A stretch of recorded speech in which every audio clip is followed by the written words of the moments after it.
হঠাৎ আপনাকে এক ডাক্তার রিপোর্ট দিয়ে বলল আপনি মাত্র ৩০ দিন বাঁচবেন, আপনার ক্যান্সার হয়েছে, এখন আপনার শেষ স্টেজ যাচ্ছে। এটা শুধু আপনিই জানেন, আপনার পরিবার কিংবা বন্ধুবান্ধবরা কেউ জানে না। এখন এই রিপোর্ট পাওয়ার পরে আপনি বাসায় গেলেন। প্রতিদিনের মতো আজকেও আপনার বাবা আপনাকে বকাঝকা শুরু করলো, তোকে দিয়ে কিচ্ছু হবে না, সারাদিন কোথায় থাকিস তুই, অকাজের ছেলে, ইত্যাদি ইত্যাদি। এই মধ্যবিত্তের বাবার যেমন হয় আর কি।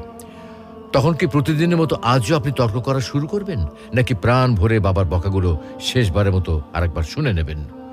হঠাৎ আপনার মা এসে আপনাকে বলল, নে বাবা ভাতটা খেয়ে নে। আপনার মনে হবে এই বুঝি আপনার মায়ের শেষ হাতের খাওয়া, আপনি আর বাঁচবেন না।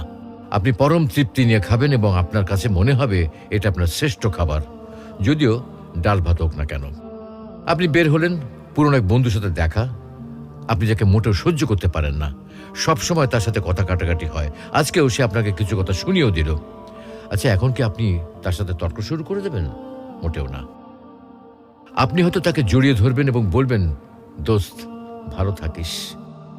আচ্ছা জানেন, আমরা এখন মৃত্যুর কথা ভাবতেই চাই না, এ থেকে আমরা পালিয়ে বেড়াতে চাই। কিন্তু যদি আপনি ভাবেন যে আজই আপনার শেষ দিন, তাহলে দেখবেন সবকিছুই আপনার কাছে ভালো লাগছে। তাই ইগো ছেড়ে দিন, ইনশাল্লাহ আপনার মন ভালো হয়ে যাবে।